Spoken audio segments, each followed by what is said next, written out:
नागढुङ्गा नौबिसे सडक खण्ड निर्माणका लागि यही जेठ 10 गतेदेखि 25 गतेसम्म दिउँसो 4.5 घण्टाका लागि बन्द गर्ने भएको छ। यसअघि वैशाख 22 गतेदेखि 31 गतेसम्म रातिको समयमा मात्र बन्द गरेर काम हुँदै आएकोमा अब दिउँसोमा समेत बन्द गरेर काम गर्न लागिएको हो।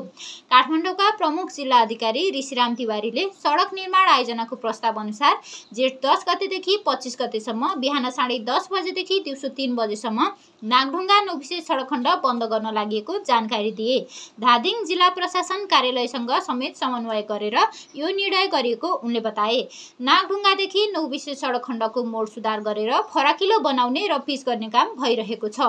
सडक निर्माण आयोजनाले यसअघि रातिको समयमा भत्काउने काम भएको र प्राविधिक रूपमा गर्नुपर्ने निर्माणको काम दिउँसो नै गर्नुपर्ने भएपछि सडक बन्द गर्न लागेको हो।